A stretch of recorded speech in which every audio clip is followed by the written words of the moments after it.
Hey, what's going on, guys? It's Turin here, and today, guys, we got a very special cast for you. So this game is actually taking place in the Bretonnia DLC. So thankfully, Creative Assembly was kind enough to send myself, as well as several other YouTubers, early access to the Bretonnia DLC, and as such, we were able to get some quick battles for you guys. So hopefully you enjoy this one. I'm actually going to be facing off against Indypride from Milk and Cookies Total War, who's going to be playing Bretonnia, and I will indeed be playing the Warriors of Chaos. So we were actually able to play 4 games the other night, so we'll be casting all 4 of those games, uploading them on our channels, and hopefully you guys enjoy the series.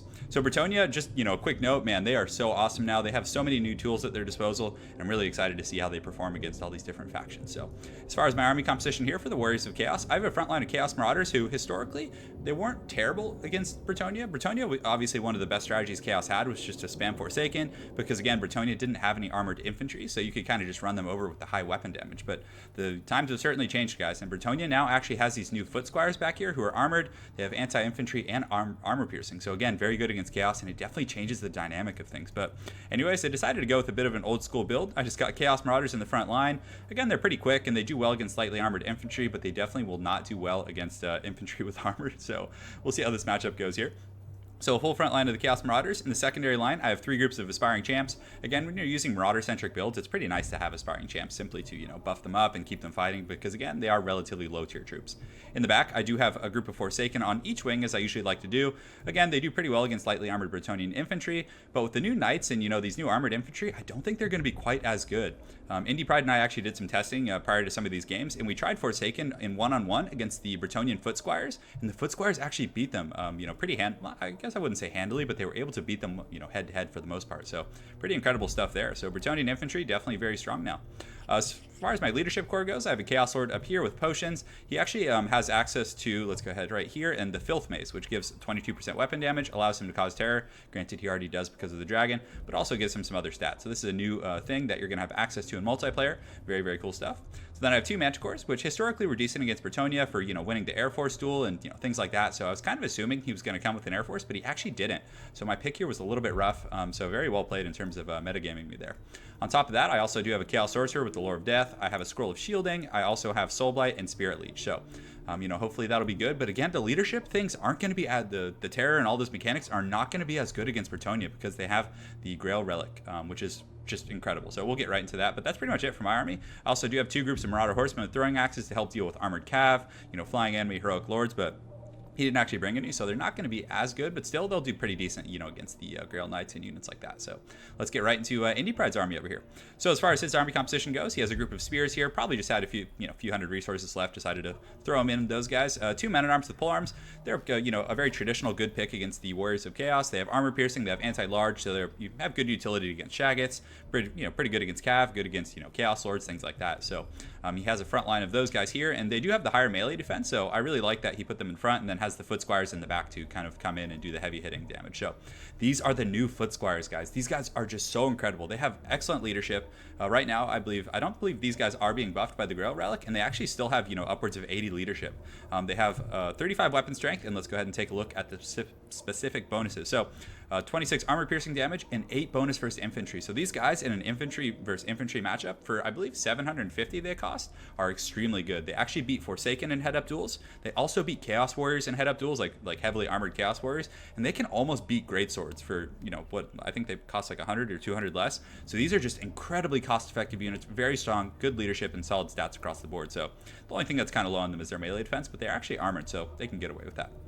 So he has 3 groups of the Foot Squires in the back, and then, guys, he has the new Grail Relic. So this thing is just so freaking cool. Take a look at it here. It's just awesome, and it provides this aura here, which is just going to change the game for Bretonnia. It gives them plus 16 leadership and immunity to psychology, which is just incredible. So you can see right now, its leadership is actually 109. These guys back here have 98 leadership. Even these low-tier peasants are up in the 80s. So, using those fear bombs against Bretonnia, those times have definitely passed, and their troops and their front line is just so much more resilient now. It's awesome to see. So you guys will get to see that this game. So he also did bring the new Lord, who I really, really like. And I actually thought he was going to come in the air, so I just went, just full on, anti-Air Force over here, and it just backfired on me pretty horribly. But very well played here. He does have Alberic, and Alberic is just a beast. He has an anti-large bonus, which is quite pertinent against Chaos. He also has a really cool buff. So let me go ahead and pause it here just so you guys can get a good look at these things. So he also has this ability, which I really like. So the Spirit of the Tempest. So allies in range get a charge bonus and 10% speed. So you can put him like your Cav groups, and they'll be really quick. and can usually,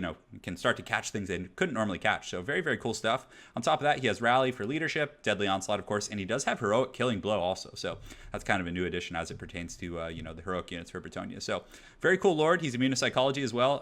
Hits like a truck, has an anti-large bonus, which is pretty cool. So if you put him on his flying mount, he actually has armor piercing and anti-large. So he's going to be very good in duelist type situations. So on top of that, more Foot Squires. Over here, I have some Vanguarded Hounds I forgot to comment on. And he does have some Knights of the Realm. So these are the new Knights of the Realm, guys. They actually cost 1,000 as opposed to 900 now, but are very solid. They actually have an anti-large bonus and 37 weapon strength. So these guys are going to do very, very good against like Shaggoths and things like that, and definitely have a place in the Bretonnian roster now. Whereas before they were a little bit kind of awkward, having, I believe they had like an anti-infantry bonus, but now they're going to serve, great Cav versus Cav units. They're going to do very well against like Orc Boy Biggins and all kinds of units. So very good stuff there. Aside from that, he does have a huge Cav force back here.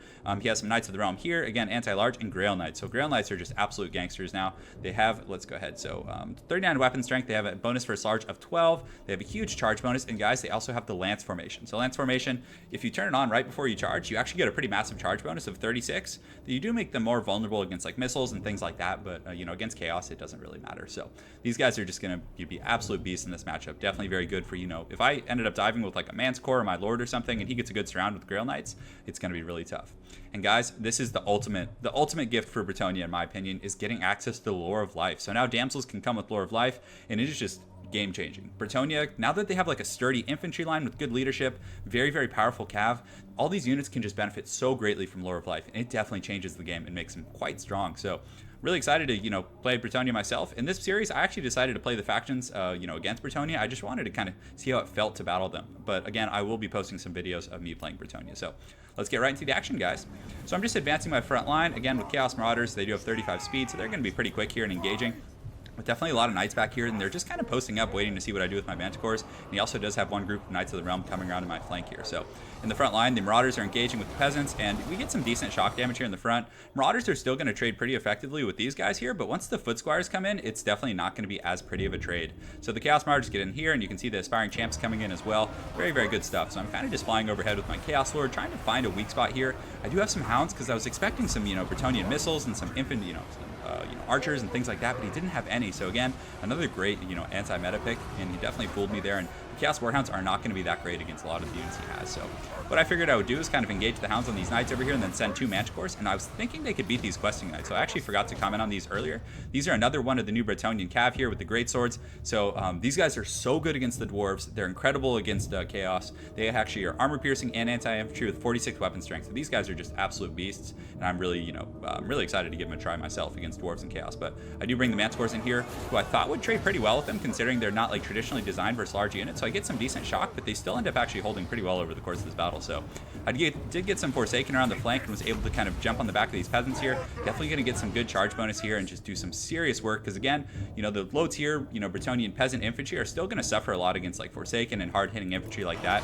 But again, the Foot Squires, these guys over here, they just are going to shine. And you guys will see at the end game breakdown how well they truly do. And they're very good against Dwarves. They're just good against most factions, because again, they do have an anti-infantry bonus as well. So we have a pretty good fight over here. You can see the Foot Squires are holding up quite well, the polearms, and also his Cav just rode in and just absolutely dumpstered my front line. So I wish I could have shown you guys that, but the Grail Knights did come in the Lance formation and did some massive damage. So they were able to just punish these Chaos Marauders, push them down to Shaken. You can also see another group of Knights of the Realm coming around the back. He definitely had the Cav superiority with my Manticore being in the back. So we can pause here, and you can see they're just going to charge in and just absolutely lance these Warriors of Chaos. You can see that Marauder just doing a front flip over there. So very, very, very well played by Indypride there, getting a nice flank in my front line. So this side of my formation is just collapsing. These Foot Squires in conjunction with the Earth Bloom that keeps going off from the Lore of Life is just doing serious work in keeping these troops sustained. I was able to jump in and do some pretty serious damage to Alberic, but again, he's pretty resilient. With the Lore of Life, it's going to be much harder to get, a good jump on these guys and really nuke them down. So, and again, Alberic does have an anti-large bonus, so I quickly decided to pull out my Chaos Sorcerer, and I also pull out this Chaos Sword over here. So my Master Marauder Horsemen, I actually forgot about them for part of the battle. You can see they still have full ammunition, but I finally was able to pull them up, and I'm going to have them start attacking the Grail Knights and other units like that, and that's definitely where they'll shine. So I have a decent little pocket of resistance over here, but you can see the Lore of Life going down. It's hitting all these Knights of the Realm, it's hitting these Men-at-Arms, it's hitting these Foot Squires who, are armored and pretty durable, so they're going to get great benefits from the Lore of Life. So they were pretty low there for a while, but, they still had a high model count, so they're able to reap great benefits from the Lore of Life. So you can see my Chaos Goon Squad is trying to finish off this Damsel, because I finally realized, like, man, I'm just getting punished by this healing. So right now his knights do come in. They get a little bit of a charge on those aspiring knights, but the aspiring knights are pretty resilient. They're able to take that like champ. So we land here on the Stamsel. She is wavering and terrified, so she will most certainly go down here shortly. Over here, this is actually what I was most surprised about in this matchup. So these questing knights, I actually sent 2 Manticores to fight them, and they were able to beat the Manticores and, you know, shake and drive this one off, so I was pretty surprised. He also does pull his Knights of the Realm over here, who do have an anti-large bonus, so if they're able to get on those Manticores, it's going to be a bad day for me. So they get a good little charge here, and, you know, they surround some of my Forsaken, and my troops are actually steady. The balance of power definitely in Bretonnia's favor, so very, very tough stuff.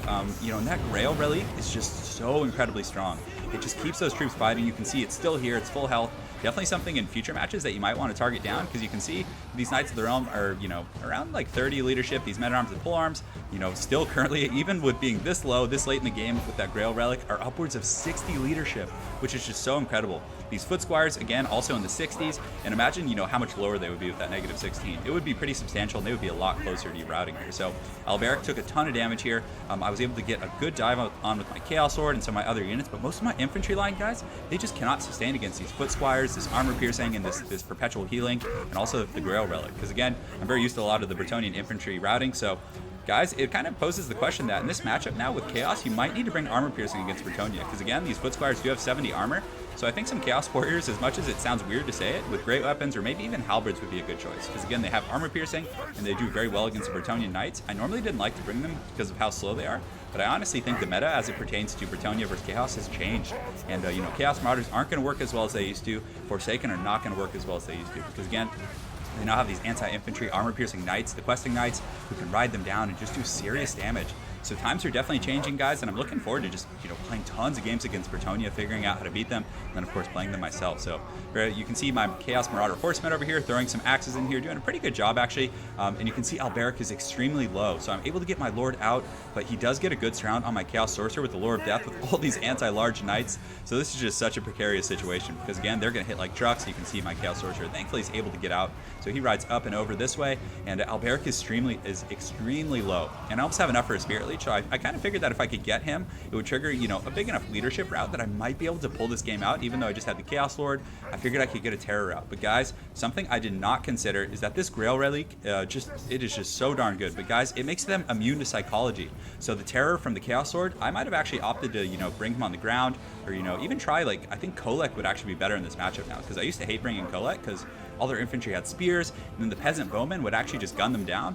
But now Kolek, I think, is going to be pretty good versus like the armor of the Bretonnian infantry and all those things, and they are immune to psychology, so I can't terror out them with my Lord, so it just completely changes the dynamic. So I actually do use the Spirit Leech right there, and I'm able to get Alberic, but you can see the Bretonnian Knights are forming a formation around this Grail Relic. So at this point, you know, I was kind of like, okay, so I just need to reconsolidate my forces, just throw them throwing axes in here, and they'll start routing. But look, guys, they're still confident. This is so untraditional as it pertains to the history of Bretonnia in Total War Warhammer. They're all still confident. Like all these guys, they just lost their Lord. They've taken pretty substantial army losses. You can see they're taking some good harass here. And even these men-at-arms with polearms who are almost dead, or they still have 10 leadership. So I'm just throwing in here, trying to get some of these Foot Squires. Indypride wisely pulls back his Knights away from the throwing axes, and I didn't really have enough power to kind of push in here. I just had some Chaos Warhounds as well as some Chaos Marauders, just a very, very weak group of infantry here. So I'll go ahead and fast forward here, because again, a lot of it was just kind of wasting these throwing axes, trying to whittle them down as much as I could before I went in for the final charge. You can see some of my beat up aspiring champs coming in, and you know, again, just getting ready for the final showdown. One thing that I do have going for me is I do have a very healthy Chaos Sword, so I totally forgot that you know, it makes him immune to psychology. So I actually thought I had a chance of routing off his troops here with that Terror. So I charged the Hounds in here, just get a little bit of an engagement. I kind of wanted to break any charge mechanics here and try and get in front of these Knights, but unfortunately the Grail Knights are still going to get a great charge. So the Chaos Marauder Horsemen get in here, and this is just an absolutely wild cockfight. You can see this Chaos Marauder taking a massive tumble back, just tumbling through the dirt. Definitely very cool. And the Chaos Lord lands, and he gets a nice little side angle on these guys. But again, guys, they have anti-large, and they're going to do very well. But still, you know, they're confident, even though they only have, and these Foot Squires went down and shaken, but these Knights of the Realm are still confident and steady, in great shape despite the circumstances of having lost their Lord. He does have the Grail Relic, very, very well protected in the middle of his troops, and I probably should have tried to snipe that earlier, maybe even worth Spirit Legion, honestly, at some point. So, but still, I think killing Alberic was the right idea here. But the Chaos Lord is still eager. He's in pretty good shape. You can see some of the Bretonnian forces are routing, but these Knights of the Realm were able to fend off these Marauder Horsemen over here, which was great. Now they're going to come back and aid in the fourth quarter. So at this point, I don't really have much left. My troops kind of retreat, and I try to regroup one more time, but the Knights of the Realm and these other troops just are not routing. They're still steady. So let's go ahead and take a look at the leadership here. So Foot Squires are at 63. These guys are at 44. So a lot of them would be steady or pretty close to routing actually without that Grail Relique. So very, very good stuff. I really like the way Indypride used it. He was very good about keeping it like in his troops and not letting it get open and isolated. So just absolutely awesome stuff. This was just a super fun game. And, you know, the Chaos Sword, trying to look for an opportunity to dive in. But honestly, these Questing Knights and these other units, they all have, you know, the Questing Knights have armor piercing, so they'll be able to do pretty well. And then also the Knights of the Realm do have anti-large. So I do come in with some Marauder Horsemen and try and do a little bit of a cycle charge. And the Chaos Sword goes in. I realized I might need to just try and go for the Grail Relique, but, you know, again, he had too many troops surrounding, and at this point, it looks like that is going to be all she wrote for the Warriors of Chaos. So hopefully you guys enjoyed that. So that was game one. We actually played 4 games, so I'm just going to try and cast all of those. Hopefully you guys enjoyed it, but man, it was so fun playing against Bretonnia. And, you know, just some thoughts. I feel like I learned a lot.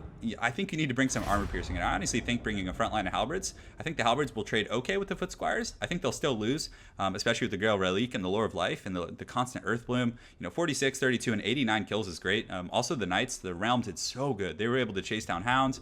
The Questing Knights were really good at kind of cycle charging my armor, my Aspiring Champions. They've run down the Forsaken so hard because, again, they have armor piercing and anti-infantry, so they're going to get through the Forsaken's 70 armor pretty well. But another huge thing is the Damsel with the Lore of Life, guys. It is just absolutely incredible. Just having that Earth Bloom with a sustainable front line and great leadership is very, very strong. So very cool first impressions for Bretonnia, guys. So I'm going to jump right into the game 2, and hopefully you guys enjoyed this one.